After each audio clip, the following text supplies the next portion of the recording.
इंतजार कर रहे हैं। तो उसी में हम थैंक्स गिविंग पूरे साल की हम शुक्रगुजारी भी मनाते हुए नजर आते हैं। अगर हम देखें तो बादशाहों का बादशाह खुदावंद यीशु मसीह जब इस दुनिया में आया, खुदा ने उसे इस दुनिया में भेजा, तो उसकी खास और अजीब आमद को हम देखते हैं। और मुकद्दस मरकस को जब देखें तो उसने मुकद्दस पत्रस से कलाम को लिया। मुकद्दस पत्रस से जो गवाह था, यानी शाहिद था, खुदावंद यीशु मसीह के साथ रहा, उससे लेकर उसने उन वाकयात को लिखा।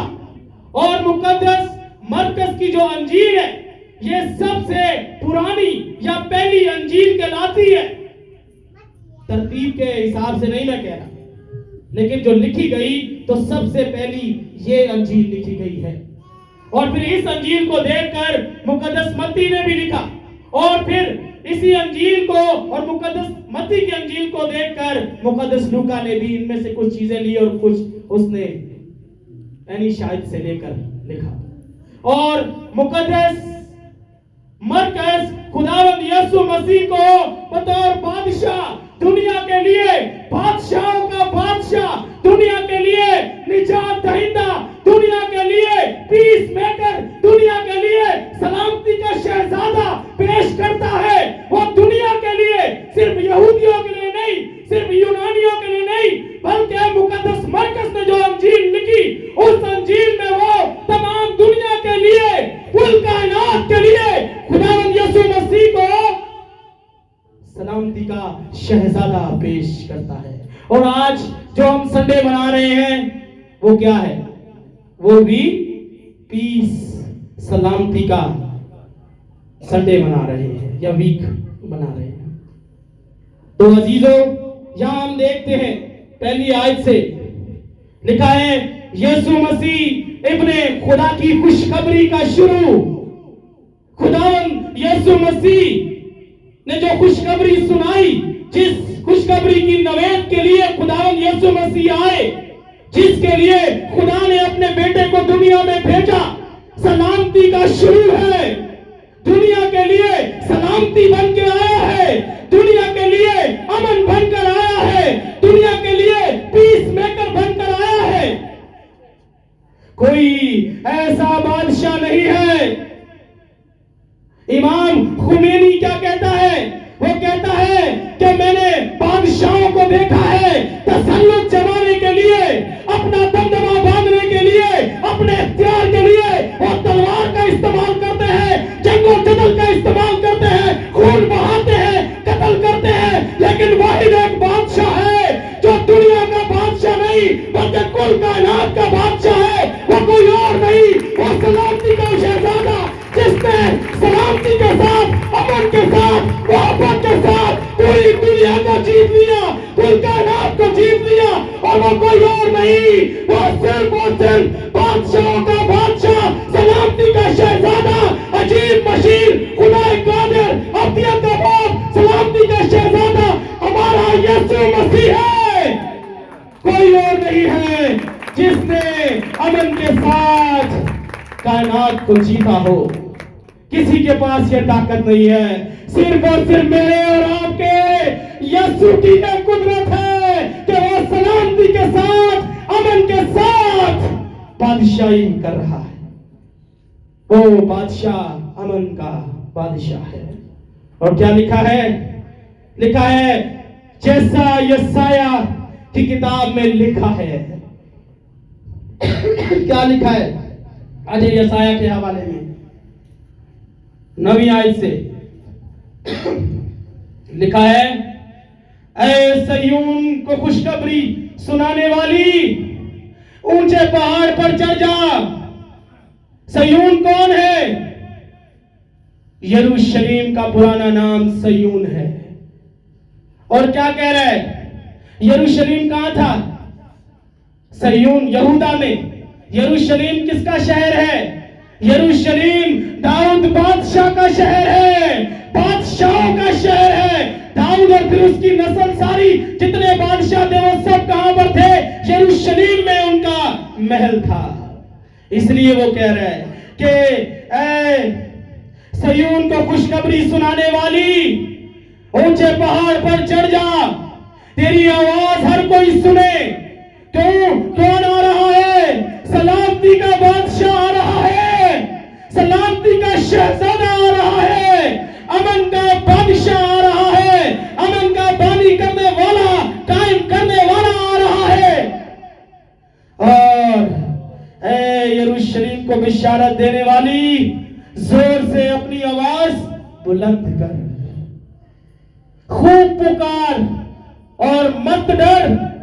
यहूदा की बस्तियों से कह, देखो अपना खुदा। इंसानी बदन इख्तियार करके क्या हुआ है? बादशाह अपना तख्त छोड़कर कहां आ गया है? जमीन पर। और लिखा है, देखो खुदावंद खुदा बड़ी कुदरत के साथ आएगा और उसका बाजू उसके लिए सल्तनत करेगा। देखो उसका सिला उसके साथ है और उसका अजर उसके सामने है। सुने उस बादशाह की तारीफ, वो जो पान की मानिंद अपने गले को चराएगा, वो डराएगा धमकाएगा नहीं, वो मारेगा नहीं, क्योंकि उसकी पहली आमद कैसे हुई है? बड़ी सलामती के साथ, बड़ी ही तहम्मुल के साथ, बड़ी ही मोहब्बत के साथ। और लिखा है, वो बर्रों को अपने बाजुओं में जमा करेगा और अपनी बगल में लेकर चलेगा और उनको जो दूध पिलाती है आहिस्ता आहिस्ता ले जाएगा। ऐसा बादशाह है जो मोहब्बत करने वाला है, जो तहम्मुल करने वाला है, जो अमन का बादशाह है, जो सलामती का बादशाह है। और आगे क्या लिखा है? दोबारा मरकज के इंजील में आए तो लिखा है, जैसा यशायाह नबी की किताब में लिखा है कि देख मैं अपना पैगंबर तेरे आगे आगे भेजूंगा जो तेरी राह तैयार करेगा। जब बादशाह दौरे के लिए निकलते हैं तो क्या होता है? उसके आगे आगे कोई जाता है, क्या कहता है? बादशाह सलामत तशरीफ ला रहे हैं। वो आगे आगे पुकारता जाता है, उसके लिए राह तैयार करता जाता है, इसलिए कि सलामती का बादशाह आ रहा है। और इसलिए खुदा ने उससे पहले एक पैगंबर भेजा है जो उसकी राह तैयार कर रहा है। वो पैगंबर कौन है? वो पैगंबर कोई और नहीं है, वो पैगंबर मुकद्दस यूहन्ना इस्तबागी है, जिसने क्या किया? उसने कहा, बयाबान में पुकारने वाले की आवाज आती है कि खुदावंद की राह तैयार करो, उसके रास्ते सीधे बनाओ। बयाबान में आवाज आ रही है। दुनिया क्या है? बयाबान की मानिंद है, बंजर है, यहां पर जिंदगी नहीं। जब इंसान ने गुनाह किया तो उसकी जिंदगी से सलामती जाती रही, उसकी जिंदगी से अमन जाता रहा। तो इंसान की जिंदगी कैसी होगी? एक सहरा की तरह, खाली, सलामती से खाली, अमन से खाली, उसमें अबतरी तलातुम पाया जाता। इसलिए बयाबान में पुकारने वाले की आवाज है। और क्या आवाज है? कि खुदावंद के लिए राह तैयार करो, अपने रास्ते सीधे बनाओ, इधर उधर की सोचों को छोड़कर अपना ध्यान सलामती के शहजादे की तरफ लगा दो। यूहन्ना आया और बयाबान में बपतिस्मा देता और गुनाहों की माफी के लिए तौबा के बपतिस्मे की मुनादी। यूहन्ना क्या कर रहा है? तौबा की मुनादी कर रहा है, रिपेंडेंस की मुनादी कर रहा है, मुआफी की मुनादी कर रहा है कि फिर जाओ अपने गुनाहों से, उस बंजरपन को खत्म करके सलामती की तरफ आ जाओ।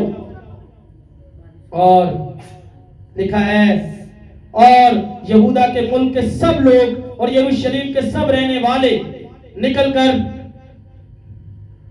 निकलकर उसके पास गए और उन्होंने अपने गुनाहों का इकरार करके दरियाए यरदन में उससे बपतिस्मा लिया। मेरा टॉपिक चूंकि बपतिस्मा नहीं है, थोड़ा सा मैं इसको टच करूंगा कि उन्होंने क्या किया है। जाहिरी तौर पर दिखाया बपतिस्मा लेकर कि हम अपने गुनाहों से क्या करते हैं, तौबा करते हैं। हम अपने गुनाहों से तौबा करके खुदावंद में कायम होते हैं, हम उस सलामती को कबूल करते हैं। और फिर लिखा है, और यूहन्ना ऊंट के बालों का लिबास पहने और चमड़े का पटका अपनी कमर से बांधे रहता और टिड्डियां और जंगली शहद खाता था। ये चीज बताई जा रही है कि मुकद्दस यूहन्ना इस्तबागी ने अपने आप को दुनिया से तर्क दुनिया कर दिया था, अपने आप को दुनिया से जुदा करके वो अलग रहता था। और उसकी खुराक देखें, उसका लिबास देखें, बिल्कुल सादा, गरीबों वाला लिबास, सादा लिबास, सादा खाना। और लिखा है, और ये मुनादी करता था कि मेरे बाद वो शख्स आने वाला है जो मुझसे जोरावर है। वो बता रहा है, अपने आप को खम कर रहा है, अपने आप को झुका रहा है। अपने मुंह से कोई ये कहता है कि मैं काटा फलाना जगह होता है, क्योंकि वो अमन को पा लिया है उसने। वो अमन के बादशाह को जान गया है, वो जानता है खुदा को, उसकी मोहब्बत को। इसलिए वो क्या कह रहा है, वो कह रहा है कि जो मैं तो तुमको पानी और रूह से बपतिस्मा देता हूं, जो मेरे बाद आने वाला है वो मुझसे जोरावर है। मैं इस लायक नहीं कि झुक कर उसकी जूतियों का तस्मा खोलूं। किस कदर उसने अपने आप को झुका दिया है, किस कदर उसने अपने अंदर अमन और शांति को और तसल्ली को ले लिया है, इत्मीनान को ले लिया है। वो कह रहे मैं इस काबिल ही नहीं हूं कि मैं उसकी जूती का तस्मा भी खोल सकूं, क्योंकि वो बादशाहों का बादशाह है, वो अमन का बादशाह है, वो अजीब मशीर खुदाए कादिर अब्दियत का बाप और सलामती का शहजादा है। इसलिए वो कह रहे हैं कि मैं तो उसकी जूती का तस्मा भी खोलने के लायक नहीं। और फिर क्या कहता है, कहता है मैंने तो तुमको पानी से बपतिस्मा दिया। वो अपने आप को क्या कह रहे हैं कि मैंने तो तुमको पानी से बपतिस्मा दिया है, ये काफी नहीं है।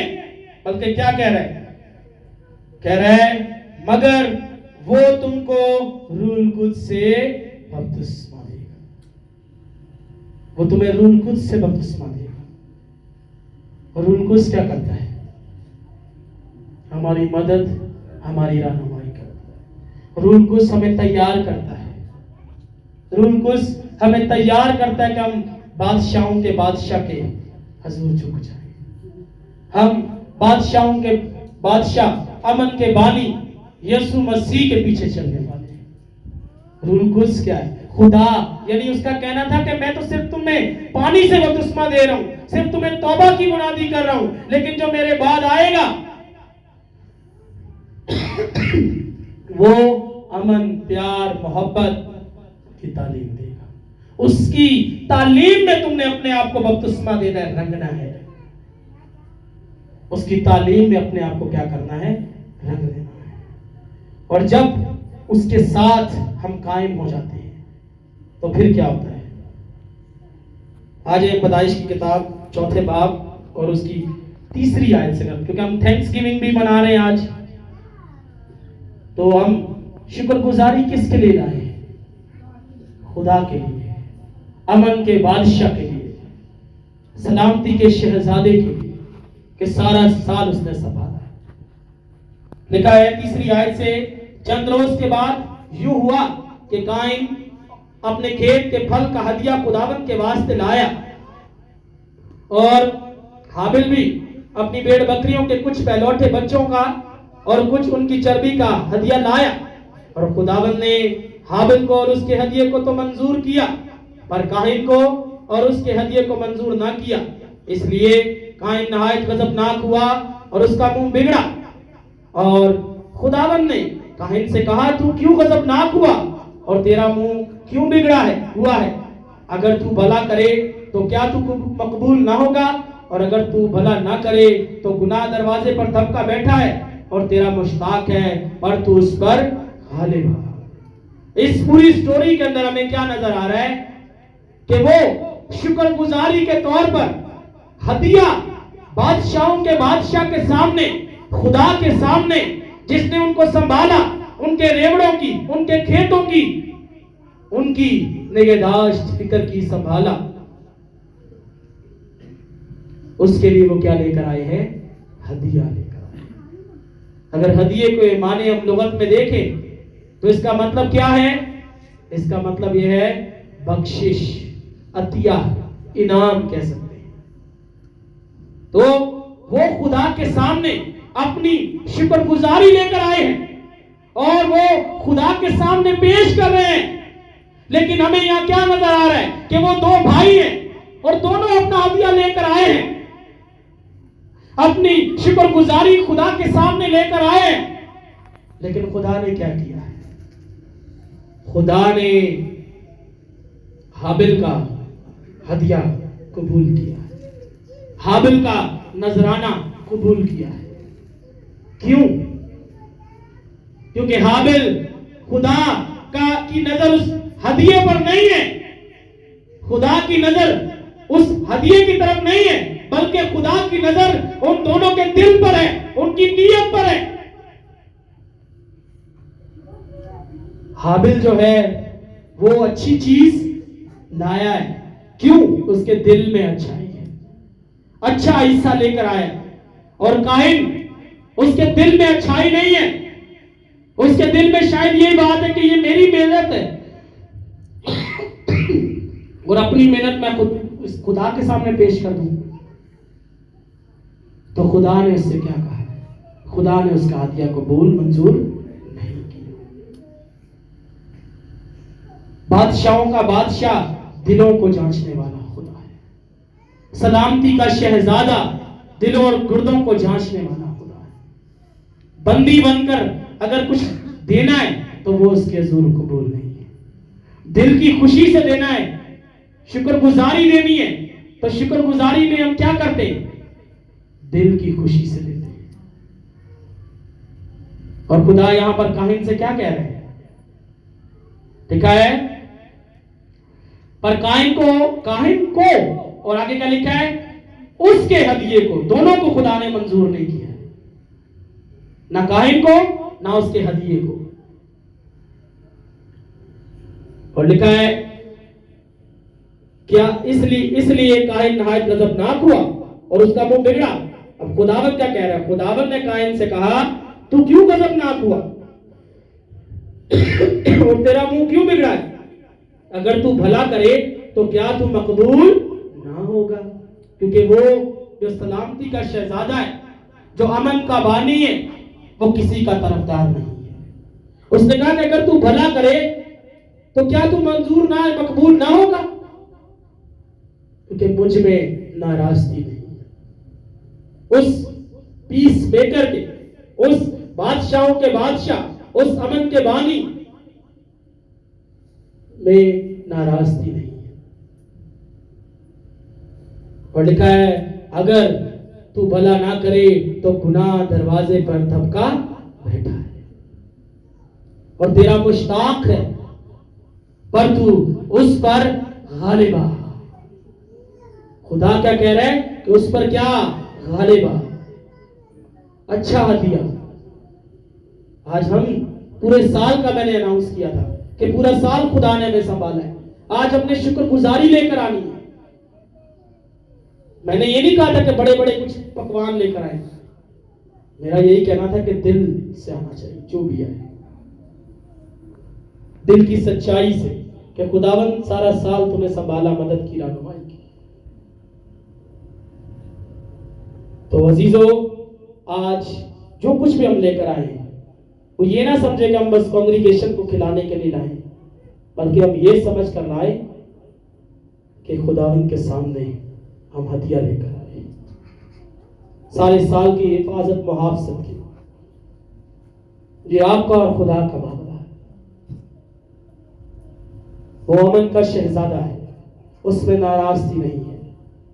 वो सलामती का शहजादा है, बादशाहों का बादशाह है, जिसका दिन आज हम मना रहे हैं।